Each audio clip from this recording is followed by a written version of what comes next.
A really special guest lined up now who's going to give us some insights into a fascinating area, that being cyborg technology. Yep, I know. His talks include tips on how we can better ourselves through innovative technologies. His name is Patrick Kramer. He's one of the world's most influential thought leaders on the next level of digitalization. He is a body hacker who constantly experiments with new technology on his own body, and he also carries digital implants inside himself. Is this a future? Let's find out. It gives me great pleasure to hand the screen over now to Mr. Patrick Kramer. Patrick, great to see you, and away you go. Hello. So hope you can see me all right. Yeah, my name is Patrick. Thank you, Emma. So Emma, I just saw you're an app, also a health app. So am I talking to an avatar? So very interesting. Let's connect our brains here. I'm gonna talk with you about augmented humans, and the topic I'm covering here is part of the whole idea of biohacking, and especially in the field of that technology aspect. And I would like to start my little talk here with an incident I have a couple of years ago. On an event, I met a woman from a very large German telecommunication company, and we had a conversation. And at the end, she said to me, "I'm very glad that I'm retiring in 7 years' time, so that I won't have to experience this anymore." So, what does she actually mean? So, we were actually talking about the future and how digitalization is moving forward. And we also heard now and today in the previous presentation here, it's all about apps. It's all about, digitalizing the world around us. And I'm sure you have heard the phrase that everything that can become digital will become digital. So that means that there's so much more to come. And if you ask me, we are just seeing the very iceberg tip of digitalization. Um, and we humans, we have a tendency to deal with technology, to deal with developments of that. And so at the moment, we see that we are digitalization, everything around us.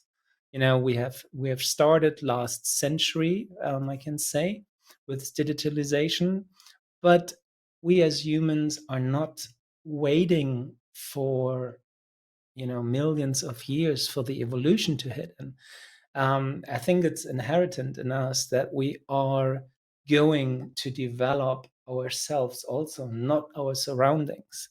So we are not waiting millions of years for better brain and bodies. This is something we are working on right now. And as you can see, we are getting older and older on average. So we are doing something to improve our brains and our bodies, not only when you're ill, but to stay healthy. And the whole concept of improving the own body, the own brain is actually nothing new. This is something here we see on the left. These gentlemen here on the left is a god called Hephaestus of the old Greeks. And this was a god who was responsible for the weapons, for volcanoes, for iron, for forging, and all that. And the mythology says that the employees he basically was having, they only looked on the outside like humans, but on the inside they were like machines, robots, because the work that they had to do were humanly not possible. So the whole concept of upgraded humans is really nothing new. And even if you go back to the Egypts, the whole idea of turning a human into a god and going to the sun, maybe this is something a bit too far-fetched, but they also had this idea of getting a better brain and getting a better body even to become a god. When we look in the very near history, and it was mentioned before, we talk about variables. We've just had a Fitbit winner. Congratulations on that. But wearables also is nothing new, and it's not started by Fitbit. This also came from the early days when first technology came not somewhere around us, but closer to the human, and giving us, capabilities that we didn't had before. And I'm sure you can all think of industries who are really, really making the most of that concept where you actually have wearables, either on the skin or even a millimeter deeper or even more deep. And so some of you might think about, I don't know, like healthcare or a health medical industry. But the main industry that is really, really driving this concept is an industry you all love and you all experience, I'm sure, every day. So let me share with you that industry. That industry is Hollywood, filmmaking, or Bollywood. We have some of the most fascinating persons or creatures, let's say, in the world, starting with old Metropolis, Darth Vader, the $6 million man from the 70s, my favorite, Inspector Gadget in the middle. And we all love this concept of humans being sort of connected or being together with technology within their body. But currently, we talk about science fiction. We talk about, some guys in movies, and these are usually the main actors, not so much the average person on the street who has some capabilities or upgraded body parts. So, in reality, those kinds of upgraded humans are far more advanced than that you can see here on the pictures. In reality, we see technology that is so ahead that, especially when it comes to camouflage, those kind of creatures, those kind of upgraded humans live amongst us, and you wouldn't even notice because they're so much advanced. These days, we have cyborgs who are more like this. We have here advanced hearing systems, vision, heartbeat, upgraded movement capabilities. And I think we live in a fantastic time because this is the first time ever where, thanks to technology, the human race basically is able to make the deaf hear again, the blind see again, and the people who cannot walk anymore to have artificial legs to walk again. It's the same first time ever that, due to an illness or due to an accident or just age, and if we treat age like an illness, that kind of functions that we used to have are decreasing, and due to technology, we are trying to get back to the 100% that we used to have. But this is like the sort of medically triggered improvements, right? So what happens if you go beyond that 100%? And this is the question we biohackers are dealing with. We are typically getting into an area where we do not have a medical reason for getting beyond that 100% that we used to have. And let me share some examples with you. And from the UK, we have, for instance, Neil Harbison. He's like a cyborg who can hear colors. So this antenna is stuck in his head, and he's sort of transforming colors around him into sounds that he can sense with, not with his eyes, but with hearing capabilities. We have the idea of the North Sense, a semi-implanted technology that gives you a sort of vibration feeling when you turn north, and some sense that we used to have in the past, mankind, and we know that animals still have that. We also see that people are implanting magnets into their bodies, especially in the hands. And this gives them a sense of, being able to sense electromagnetic fields, which is a very interesting feeling. And you can do great party tricks. But also augmenting your senses. Another area where biohackers experiment with is in the optical idea. So how translucent is skin actually? Can you one day have a display under your skin, a biocompatible display that allows you to operate some systems, but through your skin? And here, like a couple of years ago, we did the first experiments with LCD implants under the skin. And if you think this is like a bit strange, I mean, it goes even further. So here we have Tim Cannon with the first Cicadia Bluetooth implant. He was trying to identify what's happening with his body and does it actually work to get a Bluetooth signal through the skin to gather data in real time from your body. So this happens, and if you say, "Oh, this is like a huge thing under the skin," yes, you are right. It's because the battery, it's an active technology under your skin, and I think we basically all agree that we don't like that.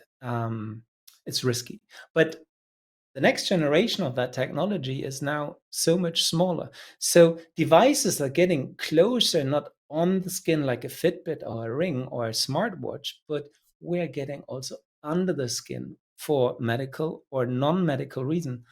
Other examples are like Echo Board Joe Detney from Barcelona with an Echo sound system.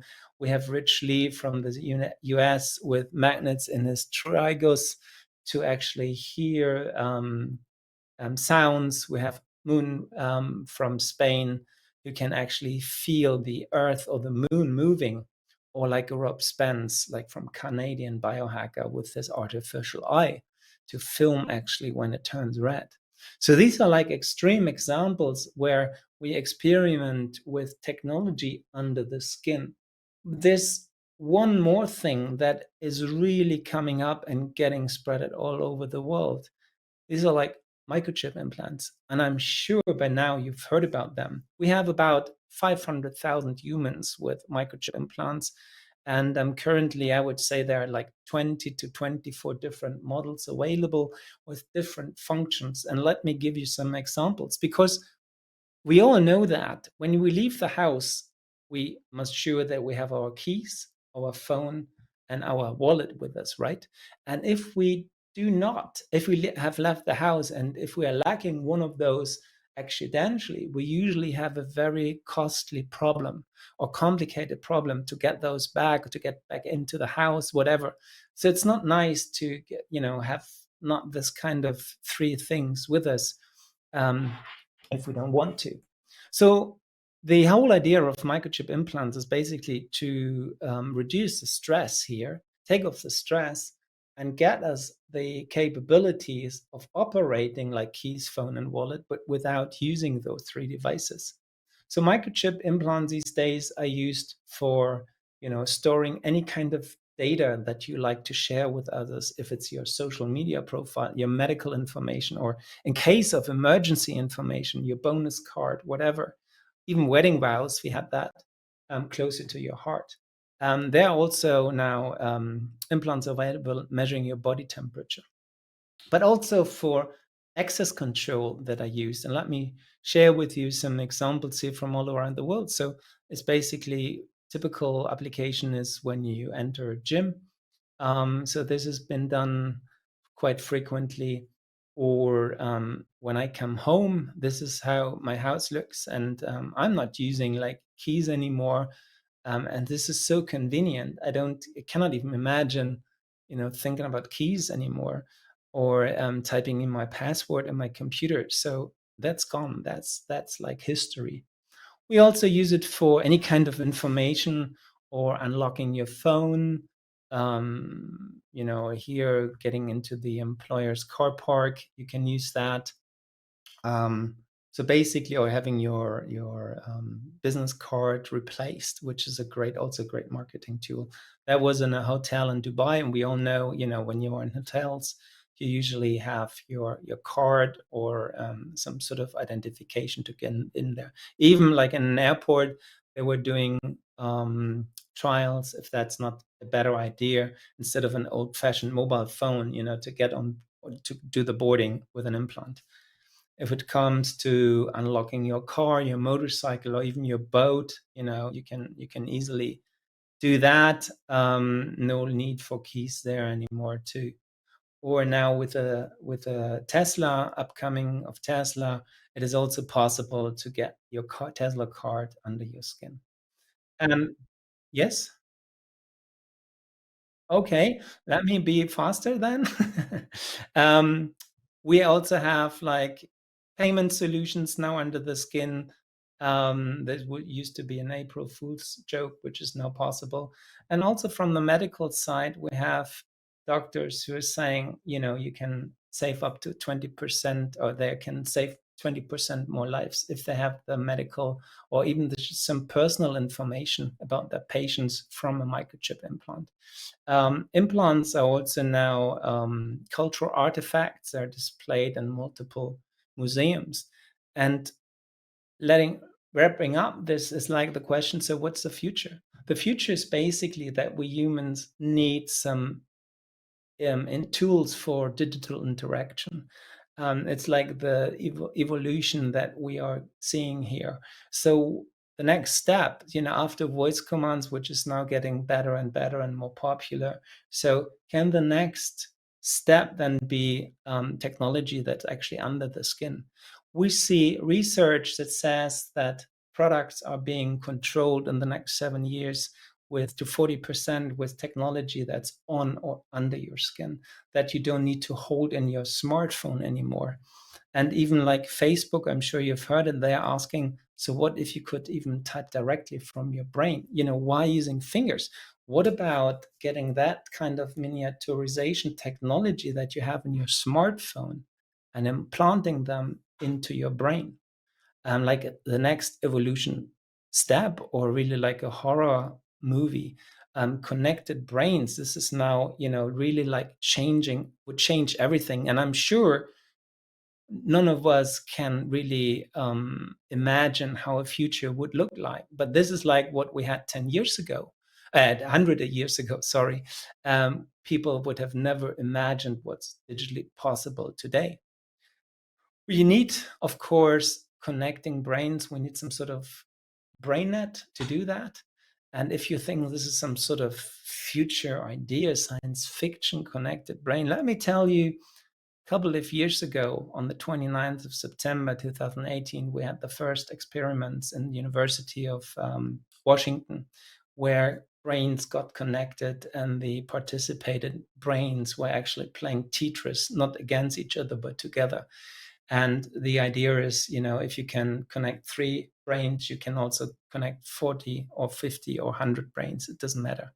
So the digital future in many offices still looks like this, which is not brave. But when it comes then to the real future, and now you might understand what the question was here, I ask her, so if you have two applicants, twins, let's say, same sort of study background, same grades. One has an artificial brain implant, the other not. Which one would you hire in the future? And she was not able, to answer this. And her getting out was like, I'm going to retire. I don't need to think about that. But think for yourself in your companies, what kind of people would you hire maybe in the next 20 years, 50 years? I don't know. It takes courage to think about that, and we could use all a little bit of courage attack really to think about that kind of extremes, body hacked, upgraded future. But as a statement to sum up here, the socially acceptable of tomorrow is formed by the boundaries pushed today. And I am, as a biohacker, I am excited to be part of it. And my question is, what about you? So thank you.